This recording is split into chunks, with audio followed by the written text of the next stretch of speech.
지금 이 순간 여러분은 어떤 감정을 안고 배우자와 함께 살고 계십니까? 한때는 그 사람 없이는 안 될 것 같았던 관계가 어느새 가장 조용하게, 가장 서서히 마음을 아프게 하는 존재가 되었을 수도 있습니다. 여러분이 가장 두려워하는 일이 혹시 함께 나이 들고 있는 배우자에게 점점 말이 없어지고 관심이 멀어지고 결국엔 무심이라는 이름으로 마음을 포기하게 되는 일이라면 지금 이 순간이 가장 중요한 선택의 갈림길이 될 수 있습니다. 오늘의 방송은 50대 이후 배우자에게 가장 서운한 순간은 언제인가요? 라는 질문에서 시작됐습니다. 서울과 경기, 그리고 전라도 지역에서 각기 다른 삶을 살고 있는 세 그룹의 50대 이상 남녀 30명을 대상으로 같은 질문을 던졌습니다. 그들은 오랜 부부 생활을 지나 함께 늙어가는 과정을 겪고 있는 사람들이었습니다. 많은 분들이 한참을 망설인 끝에 비슷한 대답을 주셨습니다. 그리고 그 안에는 우리 모두가 놓치고 있었던 서운함의 본질이 담겨 있었습니다. 눈에 보이지 않는 상처는 언제나 말보다 늦게 아픕니다. 평소처럼 주고받는 말들 사이, 습관처럼 반복되는 행동들 속에서 그들이 느낀 서운함은 크게 네 가지 순간으로 모아졌습니다. 오늘 방송에서는 이 네 가지 순간이 어떻게 사람을 조용히 무너뜨리고 부부 사이의 정서적 거리를 만들게 되는지를 자세히 들여다보려 합니다. 그리고 그 서운함을 줄이고 다시 서로에게 따뜻한 사람이 되기 위해 우리는 어떻게 말하고 어떻게 행동해야 하는지도 전해드릴 예정입니다. 그중 가장 많은 사람들이 공통적으로 꼽은 첫 번째 순간은 몸이 아플 때, 상대가 무심했을 때였습니다. 여러분, 몸이 아픈 것은 단순히 건강의 문제가 아닙니다. 그건 나를 돌봐줄 사람이 있는가? 아직도 이 사람이 내 몸 하나 챙겨줄 마음이 있는가? 그 마음을 확인받고 싶은 순간이기도 합니다. 한 사례에서 50대 중반의 여성 한 분이 이런 이야기를 들려주었습니다. 남편이 늘 바쁜 건 알았지만 제가 병원에서 정밀 검사를 받으러 가는 날 출근하고 가라니까 정말 가더라고요. 표정 하나, 안쓰러운 말 하나 없이 결과 잘 나오면 전화해. 그 말만 남기고요. 그날 병원 대기실에 앉아 있는데 눈물이 났어요. 왜냐하면 그 순간 남편이 아니라 아무 감정 없는 회사 동료 같았거든요. 여러분, 이 고백이 담고 있는 감정은 단순한 서운함이 아닙니다. 그건 나는 이 사람의 보호받는 존재가 아니라 그냥 함께 사는 사람일 뿐이구나 라는 절망입니다. 건강이 나빠졌을 때 우리는 그제야 누가 나를 정말로 살피는지를 확인하게 됩니다. 그리고 배우자에게 무심함을 느낀 그 순간부터 감정은 서서히 얼어붙기 시작합니다. 철학자 쇼펜하우어는 고통에 대한 공감을 가장 깊은 인간의 연결이라 말했습니다. 몸이 아픈 날, 많이 아파? 라는 말 한마디에 사람은 살아있다는 위로를 얻습니다. 반대로 아무 말 없이 약 먹었어? 하고 돌아서는 무표정 앞에서는 혼자가 된 감정을 받습니다.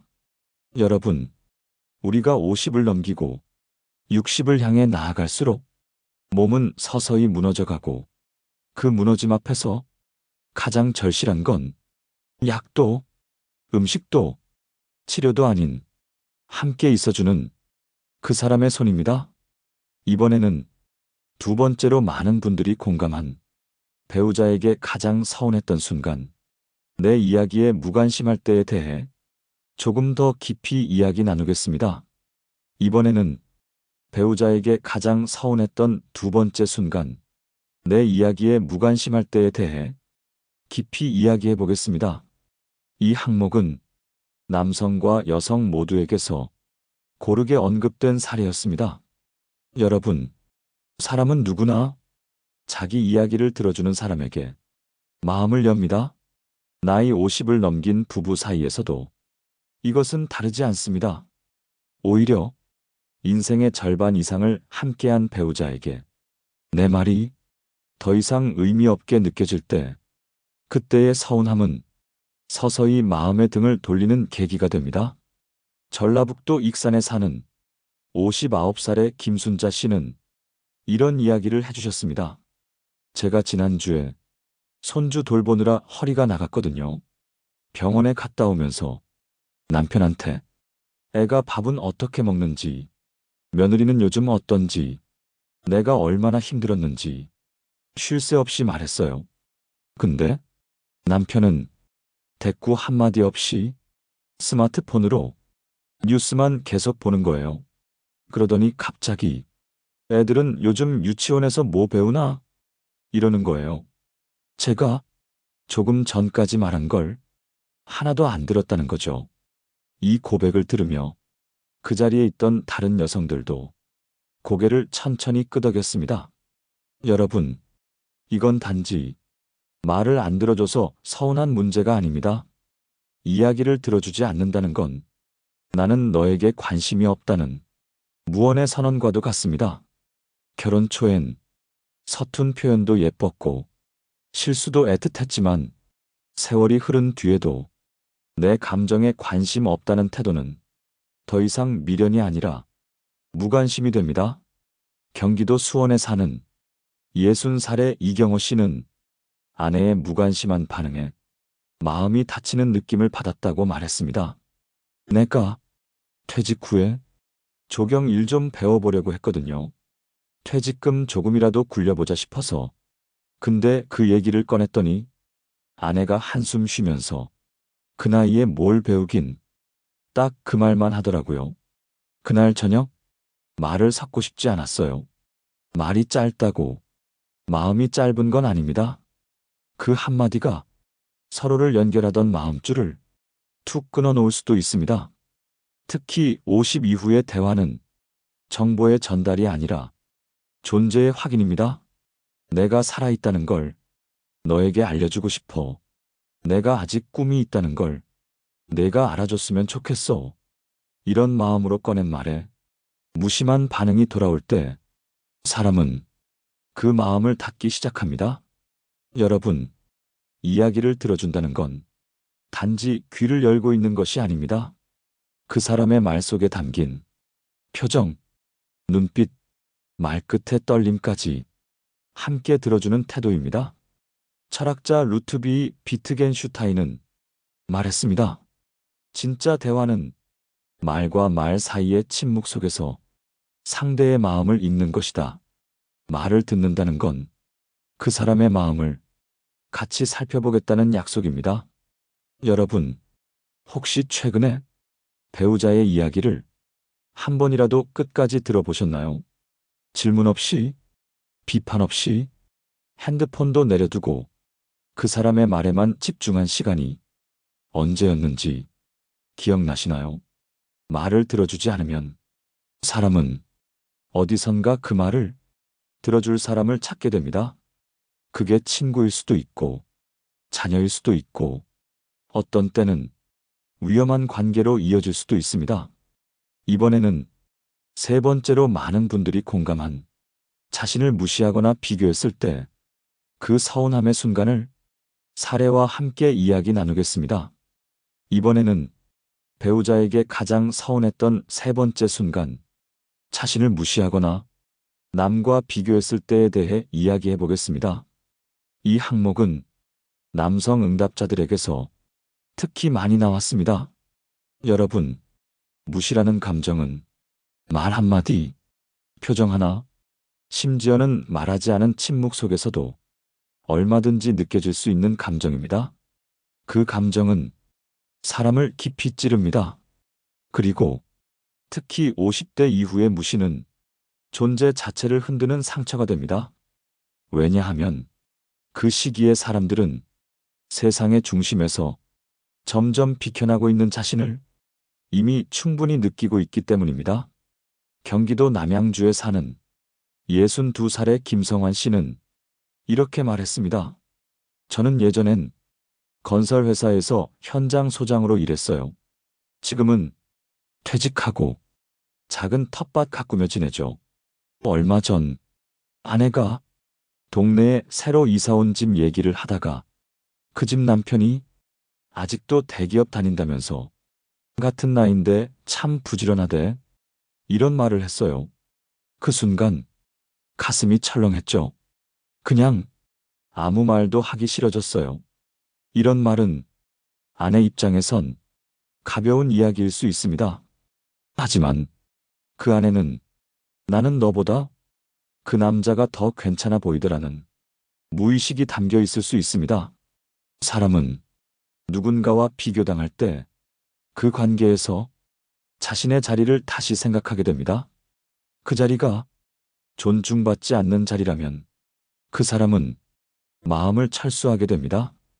전라남도 순천에 사는 58살의 김정미 씨도 비슷한 경험을 말했습니다. 남편이 늘 저한테 그래요. 누구는 아직도 몸매 관리해서 예쁘던데 넌 왜 자꾸 퍼지냐? 농담인 거 아는데요. 그 말 들을 때마다 내 몸이 아니라 내 존재를 비하하는 것 같아서 정말 서운해요. 여러분, 배우자와의 관계에서 무심한 비교는 서로에게 상처를 주는 폭력이 될 수 있습니다. 그 비교는 배우자를 더 나은 사람으로 만들지 못하고 오히려 스스로를 방어하게 만들고 관계의 벽을 높이는 결과를 낳습니다. 난 노력해봤자 이 사람 눈에는 안 보이겠지. 이 사람은 나를 자랑스러워하지 않겠구나. 이런 생각은 서운함이 아니라 관계의 냉각으로 이어집니다. 철학자 장폴 사르트르는 말했습니다. 타인의 시선은 나를 내가 아닌 존재로 만든다. 여러분, 그 시선이 세상이 아니라 가장 가까운 사람의 시선일 때 그 상처는 배가 되어 돌아옵니다. 그렇다면 우리는 어떻게 해야 할까요? 어떤 말을 조심해야 하고 어떤 표현을 자제해야 하며 어떤 순간엔 입을 다무는 게 사랑일 수도 있다는 사실을 기억해야 합니다. 가까운 사이라도, 아니, 가까운 사이라서 더 배우자의 자존감을 건드리는 말은 습관처럼 내뱉지 말아야 합니다. 여러분, 최근에 배우자를 다른 사람과 비교했던 적 있으신가요? 직장, 외모, 소득, 혹은 자녀 교육 방식까지도 그 어떤 비교도 함께 걸어온 시간보다 의미 있을 수는 없습니다. 이번에는 마지막 네 번째 서운함의 순간, 함께 있는 시간에 감정 없이 대하는 순간을 조금 더 서정적으로 이야기 나눠보겠습니다. 이번에는 배우자에게 가장 서운했던 네 번째 순간, 함께 있는 시간에 감정 없이 대할 때에 대해 이야기해 보겠습니다. 이 항목은 세 그룹 모두에게서 지속적으로 반복된 이야기였습니다. 함께 있는 시간이 많다고 해서 그게 함께 있는 것처럼 느껴지지는 않는다는 것. 그것이 모두의 공통된 고백이었습니다. 여러분, 오래된 부부 사이에 가장 무서운 건 갈등도 아니고 싸움도 아닙니다. 바로 아무런 감정이 느껴지지 않는 무심한 시간입니다. 서울 마포구에 사는 예순한 살의 정경자 씨는 이런 고백을 했습니다. 남편이 은퇴하고 나서 집에 늘 같이 있어요. 하루 세 끼를 같이 먹고 텔레비전도 같이 보고 같은 방에서 잠도 자고 시간은 늘 함께해요. 그런데 왜 이렇게 외롭죠? 그녀는 남편과 대화가 없어졌다고 했습니다. 물어보면 대답은 하지만 그건 성에 있는 말이 아니라 습관적인 반응, 웃지도 않고 표정도 없고 눈도 마주치지 않은 채 대화가 끝나는 게 이젠 익숙하다고 했습니다. 같이 살고 있지만 마치 벽과 사는 느낌이에요. 이 벽은 싸움도 안 하고 웃지도 않고 말도 잘 안 해요. 그런데 옆에 있으니까 외롭다는 말도 못 하겠더라고요. 여러분, 이 말이 얼마나 가슴 시립니까? 그 사람과 같은 방에 누워 있어도 서로의 체온이 느껴지지 않을 때, 함께 한 공간에 있어도 단 한 줄의 정서도 주고받지 못할 때, 그 시간은 차라리 혼자 있는 것보다 더 외로운 시간입니다. 감정이 없는 대화, 표정 없는 웃음, 무미건조한 일상 속에서 사람은 자신이 잊혀졌다고 느낍니다. 여러분, 그것은 사소한 서운함이 아니라 존재의 고독입니다. 부산 해운대에 사는 56살의 이종규 씨는 이렇게 말했습니다. 아내랑 주말마다 같이 장을 보러 다녀요. 그런데 그 시간에 아내가 내게 질문한 적이 없어요. 뭘 먹고 싶은지, 뭘 사고 싶은지 한 번도 묻지 않아요. 그냥 필요한 거 다 넣고 계산하고 차에 같이 타고 집에 와서 요리하고 그걸 3년을 반복했어요. 그런데 어느 날 마트에서 물건을 고르던 아내한테 제가 물었어요. 나랑 같이 다니는 거 좋아? 아내가 글쎄 이렇게 말하더라고요. 그 대답은 정말로 글쎄가 아니었을 겁니다. 그 아내는 당연하다고 생각했어.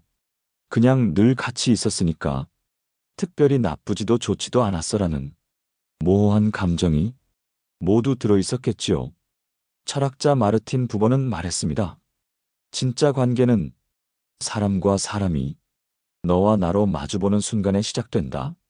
여러분, 부부가 서로를 너로 인식하지 않고 그냥 함께 있는 존재로만 인식하게 되면 관계는 더 이상 생명력을 가질 수 없습니다. 그래서 같이 있는 시간이 늘어날수록 감정 표현은 더 많아져야 합니다. 눈빛 한 번, 따뜻한 말 한마디, 가벼운 손길 하나가 그 사람의 하루를 살게 만드는 숨이 됩니다. 사랑은 커다란 일이 아니라 작은 감정의 지속입니다. 말이 없고, 표정이 없고, 기억에 남는 순간이 없는 날들이 계속 이어진다면 그건 같이 있는 것이 아니라 각자 사는 것입니다. 이번에는 이 네 가지 서운함을 종합해 우리는 배우자에게 어떤 말과 행동으로 이 마음을 회복할 수 있을지 구체적인 해법과 현명한 감정 회복의 지혜를 함께 나누겠습니다. 이제부터는 지금까지 이야기한 네 가지 서운함의 순간을 어떻게 풀어가야 할지 실질적인 방법과 회복의 지혜에 대해 나누겠습니다. 사람의 마음은 상처받을 땐 서서히 다치고 회복할 땐 더더욱 천천히 아물어갑니다. 그래서 말 한마디, 눈빛 하나, 작은 행동 하나가 생각보다 큰 영향을 미치게 됩니다. 첫 번째, 몸이 아플 때 상대가 무심했던 것이 서운했다면 그 서운함을 푸는 시작은 몸이 아프기 전, 그리고 별일 없는 날의 살핌입니다. 몸이 아프다고 말했을 때만 간호하거나 걱정하는 건 진심이 아니라 상황의 반응일 수 있습니다. 오히려 별일 없어 보일 때 오늘 어디 불편한 데 없었어? 잠 잘 잤어? 오늘은 내가 커피 한 잔 탈게. 이런 말이 50대 이후의 부부 관계에서 가장 깊은 안부가 됩니다. 경기도 광명에 사는 58살의 정창수 씨는 이렇게 말했습니다. 아내가 늘 말없이 내 물을 챙겨줘요. 아무 말 없이 식탁 끝에 따뜻한 물 한 잔을 올려놓고 본인 할 일을 해요. 그런데 그 물 한 잔에서 사랑이 느껴지더라고요. 여러분, 몸을 챙긴다는 건 사랑을 가장 조용하게 표현하는 방식입니다. 두 번째, 내 이야기에 무관심했던 기억을 회복하려면 질문하는 습관을 길러야 합니다. 대화는 말하는 사람보다 들어주는 사람이 질문을 해줄 때 진짜 살아납니다. 배우자가 무슨 말을 했을 때, 그래서 어땠어?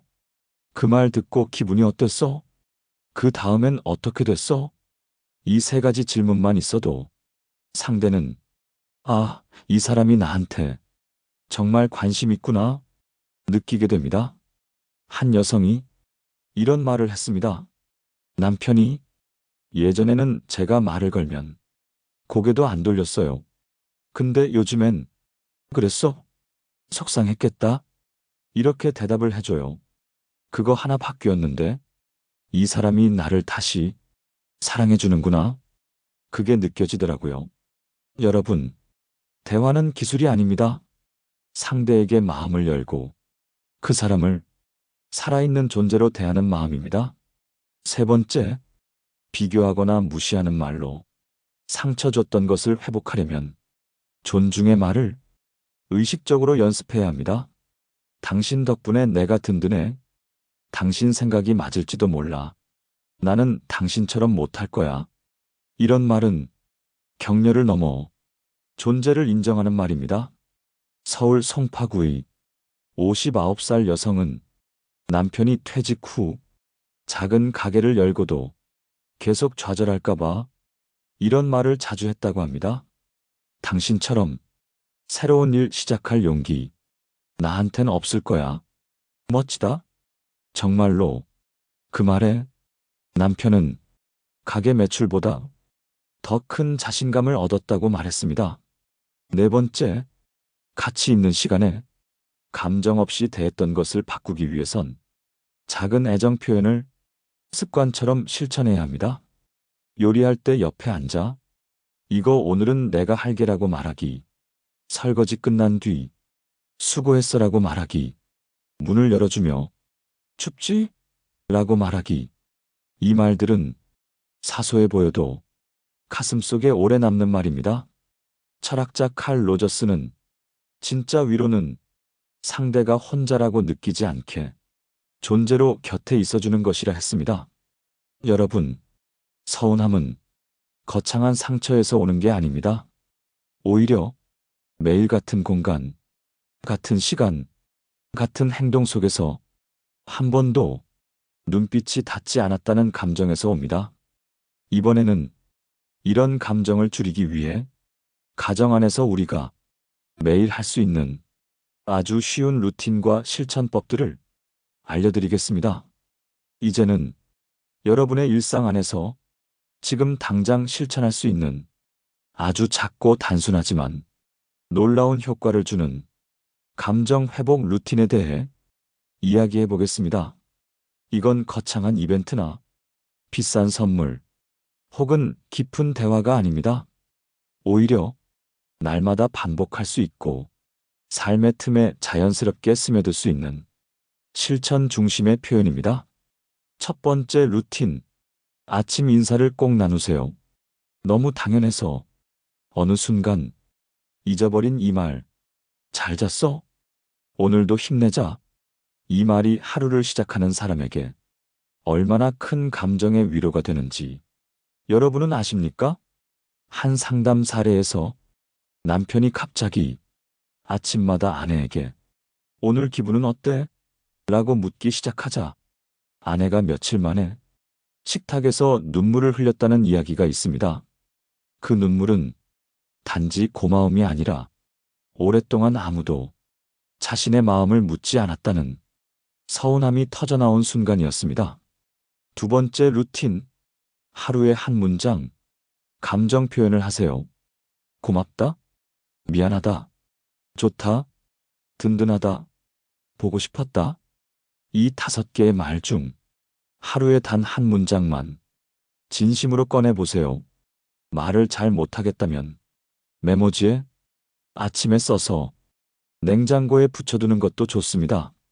그 짧은 문장이 상대에게는 오랜 기다림의 끝이 될 수도 있습니다. 세 번째 루틴, 하루에 5분, 서로만을 위한 시간을 가지세요. 같은 공간에 있어도 같은 시간에 말 한마디 나누는 게 정서적 친밀감을 유지하는 핵심입니다. TV를 끄고 커피를 내려 마시며 5분 동안 서로의 하루를 들어주는 것. 이게 바로 마음의 온도를 지키는 가장 확실한 방법입니다. 네 번째 루틴. 함께 있는 순간 눈을 마주치세요. 대화 중에도, 식사 중에도, 집안일을 하면서도 한 번은 눈을 마주치고 그 안에서 나는 지금 여기에 있다는 존재 확인을 해보세요. 눈빛은 말보다 빠르고 표정은 말보다 진실합니다. 한 노부부가 있었습니다. 남편이 아내에게 늘 사랑한다는 말을 못했지만 아내는 말했습니다. 그 사람은 나랑 눈을 마주칠 때마다 그걸 말하고 있었어요. 이런 눈빛이 50년 부부를 지켜주는 힘이었습니다. 철학자 프랜시스 베이컨은 말합니다. 사랑은 말로 보여주는 것이 아니라 말을 하지 않아도 느끼게 하는 것에서 출발한다. 여러분, 이 작은 네 가지 루틴을 오늘부터 실천해 보세요. 그리고 이 중 한 가지만 일주일 동안 이어가 보세요. 그것이 10마디 사과보다 더 강력한 감정 회복이 될 수 있습니다. 여러분의 삶은 지금 이 순간부터도 바뀔 수 있습니다. 이번에는 오늘 이야기했던 네 가지 서운함, 그리고 그것을 회복할 수 있는 방법을 짧게 정리하며 마지막 인사를 드리겠습니다. 오늘 우리는 50대 이후 배우자에게 가장 서운한 네 가지 순간을 중심으로 많은 이야기를 나누었습니다. 첫째, 몸이 아플 때, 무심한 반응을 받을 때의 깊은 상처. 둘째, 내 이야기를 들어주지 않을 때, 마치 내가 이 집에서 의미 없는 존재처럼 느껴지는 순간. 셋째, 나를 무시하거나 다른 사람과 비교하는 말 속에서 존재가 깎여나가는 느낌. 넷째, 가치 있는 시간 속에서조차 감정 없이 대하는 공허한 공존. 이 네 가지는 누구나 겪을 수 있고 또 너무 쉽게 무심히 지나치기 쉬운 순간들입니다. 하지만 이 순간들이 쌓이면 부부 사이의 틈은 점점 벌어지고 결국엔 같은 집에서 살지만 서로를 모르는 사람이 되어갑니다. 여러분, 가장 무서운 서운함은 싸움이 아닙니다. 말이 사라지고 감정이 메말라 더 이상 무엇도 기대하지 않는 무기력한 평화. 그 고요함 속에서 사람의 마음은 천천히 무너집니다. 그러니 우리는 이 작은 서운함들을 그때그때 마주하고 따뜻한 말 한마디, 진심 어린 시선 하나로 조금씩 다독여야 합니다.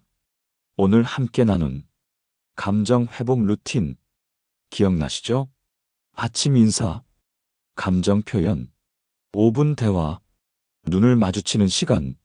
이건 하루에 단 몇 분만 투자해도 마음을 이어주는 짧고도 강한 다리가 되어줍니다. 철학자 알랭 드 보통은 말했습니다. 사랑이란 이해하려는 끊임없는 시도 속에서 비로소 완성된다. 사랑은 이미 끝난 감정이 아니라 지금도 시도할 수 있는 선택입니다. 여러분, 지금 여러분 곁에 있는 그 사람은 어떤 마음으로 오늘 하루를 보내고 있을까요? 혹시 여러분을 향한 서운함을 말하지 못한 채 속으로 사귀고 있지는 않을까요? 오늘 밤 잠들기 전에 그 사람에게 한마디 해보세요. 오늘은 어땠어? 내가 무심하지 않았어? 이 질문 하나가 굳어있던 관계를 조금씩 풀어주는 실마리가 될 수 있습니다. 그리고 여러분의 이야기도 댓글로 남겨주세요. 혹시 여러분만 알고 있었던 그 조용한 서운함이 있다면 이곳에 함께 나눠주세요. 누군가에게 큰 위로가 될 수 있습니다. 좋아요와 구독은 이 채널이 앞으로도 따뜻한 이야기로 여러분 곁에 머무는 데 큰 힘이 됩니다. 다음 시간에도 감정의 결을 따라 마음을 어루만지는 이야기로 여러분을 찾아뵙겠습니다. 오늘도 묵묵히 살아낸 여러분 모두에게 진심을 담아 존경과 위로를 보냅니다. 편안한 밤 되시길 바랍니다. 지혜의 레코드였습니다.